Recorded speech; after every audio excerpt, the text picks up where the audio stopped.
Hello friends, welcome to Baaghi vlogs. మనం ఈరోజు ఈ వీడియోలో సొరకాయ క్యారెట్ కర్రీని ఎలా చేసుకోవాలో చూపించబోతున్నాను. మీరు సొరకాయతో క్యారెట్తో చాలాసార్లు కర్రీ చేసే ఉండింటారు. ఇలా రెండిటి కాంబినేషన్తో నేను చెప్పే ఈ వేలో ఒక్కసారి ట్రై చేయండి. చాలా అంటే చాలా టేస్టీగా వస్తుంది. మీకు తప్పకుండా నచ్చుతుందన్నమాట. ఇంకా లేట్ చేయకుండా అయితే మనం వీడియోలోకి వెళ్ళిపోదాము. దీనికోసం మనము ఫస్ట్ ఫ్లేమ్ ఆన్ చేసుకొని ఒక కడాయి పెట్టుకొని అందులో ఒక 3 స్పూన్స్ పైన అయితే నేను ఆయిల్ వేసుకుంటున్నాను. తర్వాత ఈ ఆయిల్ కాస్త హీట్ అయిన తర్వాత ఒక స్పూన్ మైన జీలకర్ర, హాఫ్ స్పూన్ మైన ఆవాలు యాడ్ చేసుకోవాలి. కాస్త కరివేపాకు యాడ్ చేసుకొని ఇవి కాస్త వేగిన తర్వాత మనము ఒక 2 పచ్చిమిర్చిని చీలికలుగా కట్ చేసి ఇందులో వేసుకోవాలి. తర్వాత ఒక పెద్ద ఆనియన్ను చిన్న ముక్కలుగా కట్ చేసి ఇందులో వేసుకొని బాగా కలుపుకోవాలి. ఇవి కాస్త ఆనియన్ వేగిన తర్వాత ఇందులో ఒక స్పూన్ మైని అల్లం వెల్లుల్లి పేస్ట్ యాడ్ చేసుకొని బాగా కలుపుకోవాలి. తర్వాత ఇప్పుడు ఆనియన్ బాగా మెత్తబడి కాస్త కలర్ చేంజ్ అయ్యేదాకా మనం కలుపుకుంటూ ఉడికించుకోవాలి. ఇలా కాస్త కలర్ చేంజ్ అయిన తర్వాత మనం ఇందులోనే 2 పెద్ద టమోటాలను చిన్న ముక్కలుగా కట్ చేసి యాడ్ చేసుకోవాలి. ఇలా యాడ్ చేసుకున్న టమోటా మొత్తం బాగా మెత్తబడేదాకా మనము కలుపుకుంటూ ఉడికించుకోవాలి.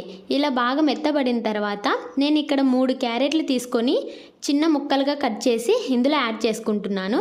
ఇలా యాడ్ చేసుకున్న క్యారెట్కి ఈ పోపు అంతా పట్టేలాగా బాగా కలుపుకుంటూ మనం ఉడికించుకోవాలి. తర్వాత ఒక 1/2 కిలో సొరకాయను నేను చెక్కు తీసి ఇలా చిన్న ముక్కలుగా కట్ చేసి యాడ్ చేస్తున్నాను. తర్వాత ఈ సొరకాయ ముక్కలన్నింటికి కూడా ఈ పోపు అంతా బాగా పట్టేలాగా మనం ఒకసారి బాగా కలుపుకోవాలి.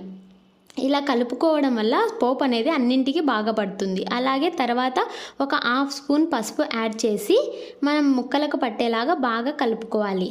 తర్వాత ఒక 1/2 స్పూన్ మైని సాల్ట్ ఉప్పు యాడ్ చేసి బాగా కలుపుకోవాలి. ఇలా ప్రతిదాన్ని విడివిడిగా కలుపుకోవడం వల్ల ముక్కలకు బాగా అవి ఉప్పు, కారం, పసుపు అన్నీ బాగా పట్టుకుంటాయి అన్నమాట.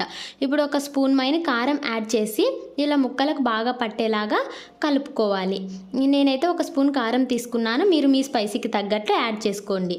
తర్వాత దీన్ని కవర్ చేసి మనం ఒక 5 మినిట్స్ పాటు మీడియం ఫ్లేమ్లో పెట్టి అప్పుడు మధ్యలో కలుపుతూ చక్కగా ఉడికించుకోవాలి. ఇలా ఉడికిన తర్వాత ఇందులో ఒక గ్లాస్ వాటర్, అంటే ఒక 200 ml వాటర్ ఉంటాయి. ఇవి ఇంతమైన వాటర్ తీసుకొని మనము వీటన్నింటిని ఒకసారి బాగా కలుపుకున్న తర్వాత దీనిని కవర్ చేసి మీడియం ఫ్లేమ్లో మనము ఒక 5 మినిట్స్ పాటు ఉడికించిన తర్వాత ఇందులో ఒక స్పూన్ మైన కొబ్బరి పొడిని అయితే మనం యాడ్ చేసుకోవాలి.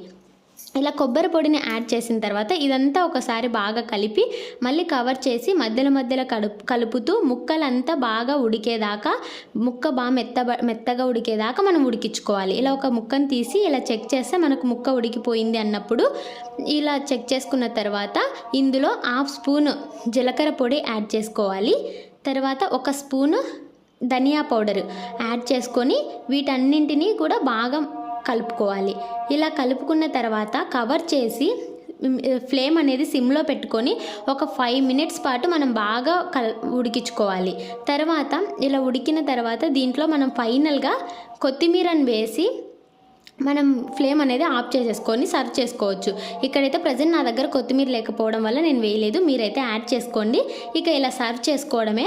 మనకైతే సొరకాయ క్యారెట్ కర్రీ అయితే రెడీ అయిపోయింది. చూశారు కదండి, ఒక్కసారి ఈ వేలో ట్రై చేయండి. మీకు ఎలా వచ్చిందో కమెంట్ చేయడం మాత్రం మర్చిపోకండి. ఇంకా అలాగే ఈ వీడియో మీకు నచ్చినట్లయితే లైక్ చేసి షేర్ చేయండి. సబ్స్క్రైబ్ చేసుకోవడం మాత్రం మర్చిపోకండి. Thank you for watching Baaghi vlogs.